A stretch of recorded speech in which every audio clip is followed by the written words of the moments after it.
I germi che abbiamo nell'intestino possono influenzare il dolore?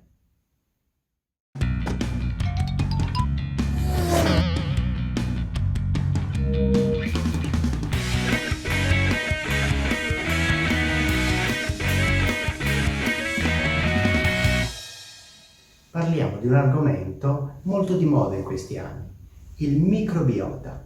Non ho afferretto, scusi. Ha ragione, non ho capito neanche io. Un attimo, datemi il tempo di spiegare.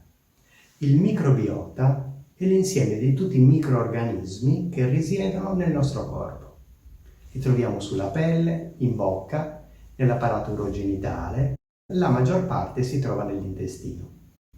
Per darvi un'idea di quanto sia rilevante questa presenza, pensate che il numero di germi è superiore al numero di cellule di cui è fatto il nostro corpo. Oh mio Dio! No, non c'è da spaventarsi. La maggior parte di questi è costituita da batteri, ma sono presenti anche virus, funghi, lieviti e altri organismi unicellulari, cioè costituiti da una sola cellula. Ma la loro presenza non è rilevante solo come numero di cellule, ma soprattutto per la loro attività. Infatti il microbiota intestinale ci aiuta a proteggerci dai germi patogeni, i cosiddetti germi cattivi.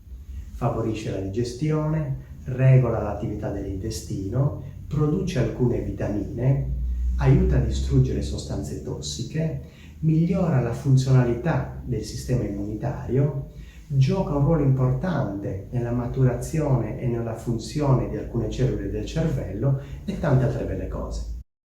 Vorrei chiarire una cosa: la differenza tra germi buoni e cattivi è chiaramente relativa. La maggior parte dei germi cattivi sono presenti normalmente nel nostro intestino, ma se sono pochi perché tenuti sotto controllo dai germi buoni che prevalgono, allora non sono così cattivi. Ma se i germi buoni diminuiscono e i germi cattivi prevalgono, allora diventano cattivi. So che siete stati molto cattivi. Esatto, molto cattivi. Per quanto riguarda il rapporto tra noi e i microorganismi che ospitiamo, se ci pensiamo bene, noi viviamo in simbiosi con loro. Diamo loro da mangiare e loro ci aiutano a svolgere moltissime attività del nostro corpo. Ma il microbiota umano non è sempre uguale e stabile, si modifica in base a molti fattori, come malattie, farmaci, soprattutto antibiotici e farmaci che riducono l'acidità dello stomaco, quello che mangiamo e che beviamo, pensate al cloro contenuto nell'acqua potabile, lo stress, se pensiamo ai batteri che abbiamo sulla pelle in base all'uso di saponi, e se pensiamo ai batteri che abbiamo in bocca in base all'uso di dentifrici, colluttori, ok? Ok! Anche cantato, bravo Stash! Fatta questa introduzione, non parleremo in modo approfondito di tutte le funzioni che i microorganismi svolgono nel nostro organismo, sia perché non è l'argomento di questo video, sia perché non ho le conoscenze e la competenza per affrontarlo in modo esaustivo. E sarebbe meglio evitare di fare una figuraccia. Sì, sono d'accordo. Ci limiteremo quindi a vedere come il microbiota può influenzare la percezione del dolore. I microorganismi che si trovano nell'intestino producono molte sostanze che possono attraversare la parete intestinale. I primi sono prodotti di degradazione degli stessi germi, ad esempio porzioni della parete batterica. Poi ci sono le tossine batteriche, ma anche prodotti che si originano dalla digestione di alimenti da parte dei batteri, ad esempio acidi grassi a catena corta. Altri prodotti sono neurotrasmettitori e neuromodulatori, come la serotonina e il GABA, che sono sostanze che interagiscono direttamente con le cellule nervose. Tutti questi prodotti del microbiota possono agire localmente stimolando o inibendo le cellule nervose e le cellule infiammatorie che si trovano nell'intestino. Questa azione modula il dolore e l'infiammazione. A seconda della composizione del microbiota e quindi del tipo e della quantità di microorganismi che lo compongono, possiamo osservare un aumento del dolore e della risposta infiammatoria dell'organismo oppure una riduzione sia del dolore che dell'infiammazione. Le stesse sostanze possono anche entrare in circolo ed essere trasportate fino al cervello, dove, insieme alla stimolazione del nervo vago, che è il nervo che innerva l'intestino, il nervo che innerva, lo so, suona strano, ma in che altro modo lo posso dire? Riprendiamo il discorso. Le stesse sostanze possono anche entrare in circolo ed essere trasportate fino al cervello, dove, insieme alla stimolazione del nervo vago, giocano un ruolo importante nell'attivazione di molte cellule del cervello. Questa attivazione del sistema nervoso può portare all'origine di dolore cronico. Questa comunicazione bidirezionale tra il cervello e l'intestino è chiamata asse intestino-cervello. Il cervello interviene sull'attività dell'intestino regolando la motilità, la secrezione, l'assorbimento e il flusso sanguigno. Allo stesso tempo, l'intestino influenza lo sviluppo e le funzioni del cervello. Per quanto la maggior parte degli studi sull'argomento siano studi sugli animali, soprattutto sui ratti e sui topi, si stanno accumulando sempre più dati che ci fanno pensare a una possibile associazione tra molte patologie e l'attività del microbiota. Non ci sono studi che riguardano in particolare il dolore orofacciale, ma ci sono studi che suggeriscono un ruolo importante dei microrganismi dell'intestino nell'amplificare l'attività del sistema nervoso, che potrebbe contribuire a creare o mantenere molti tipi di dolore cronico. Un'alterazione della composizione dei germi intestinali viene chiamata disbiosi. Si può creare per un aumento della quantità di germi dannosi, per una riduzione della quantità di germi che svolgono un'azione benefica per l'organismo o per una riduzione della diversità dei vari microrganismi. Ovviamente le tre cose si possono sovrapporre. Spesso è dovuta all'uso di farmaci, come ad esempio gli antibiotici e i farmaci che riducono l'acidità dello stomaco, ma anche a cattive abitudini alimentari, patologie e condizioni di stress. Lo stress a sua volta può aumentare la permeabilità delle pareti intestinali facendo passare più facilmente i prodotti dei microrganismi. Questa condizione può portare a un aumento della risposta infiammatoria, a un aumento dell'eccitabilità del sistema nervoso, con una maggiore percezione del dolore e un maggiore rischio di cronicizzazione del dolore. In letteratura sono riportati alcuni studi che mostrano il tentativo di ripristinare l'equilibrio del microbiota con la somministrazione di alimenti che contengono probiotici e prebiotici, con buoni risultati sulla sintomatologia. Vediamo di cosa si tratta.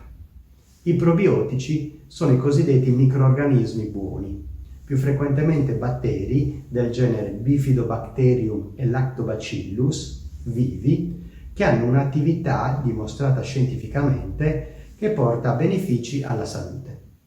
Vengono assunti per aumentare la quantità di germi buoni nell'intestino. I prebiotici sono invece alimenti di cui i microrganismi buoni si nutrono.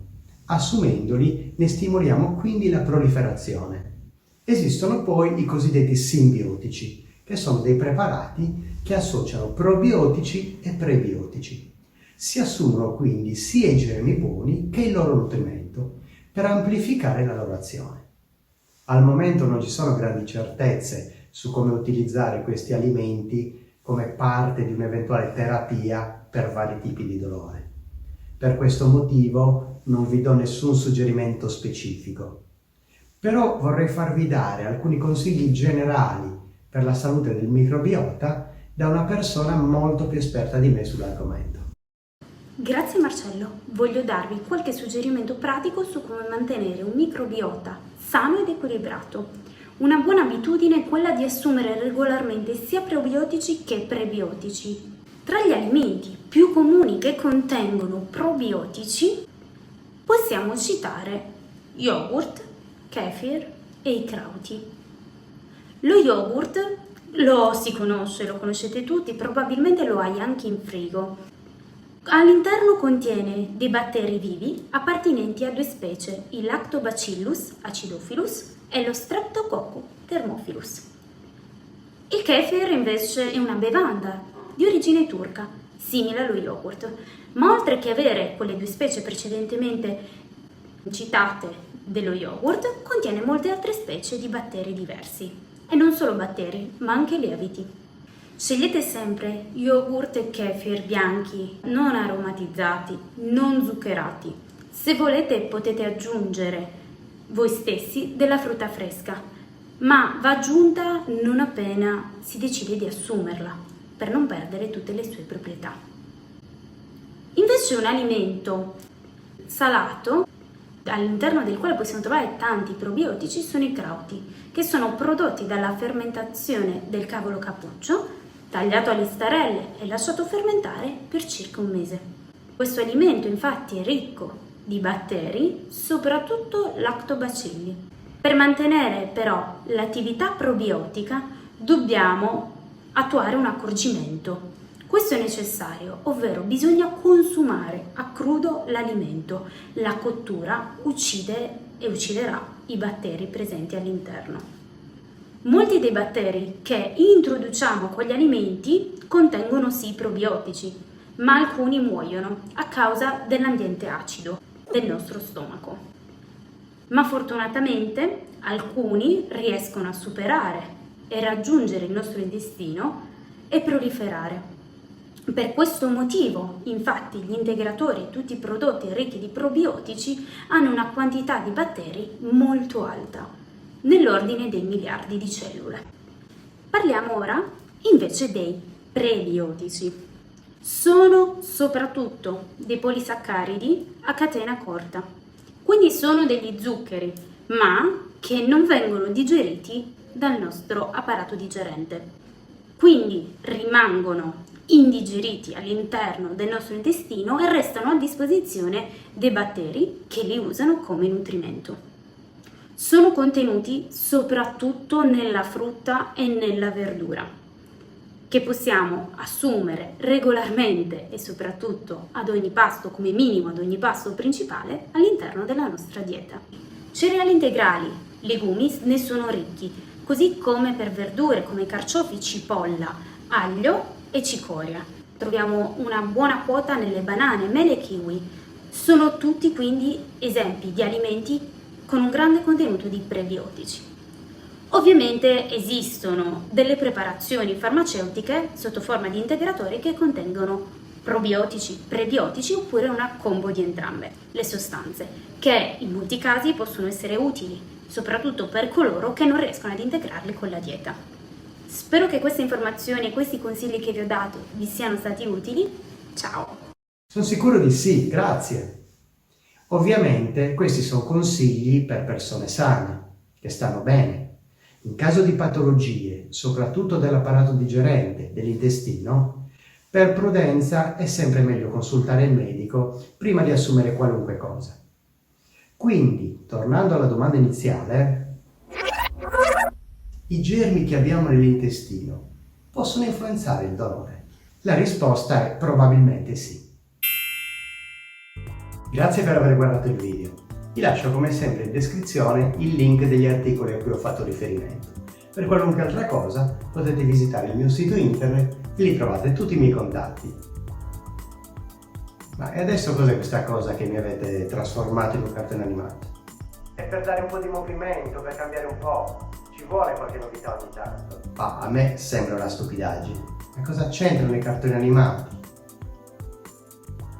No. Vabbè, finiamola così. Ciao a tutti, alla prossima!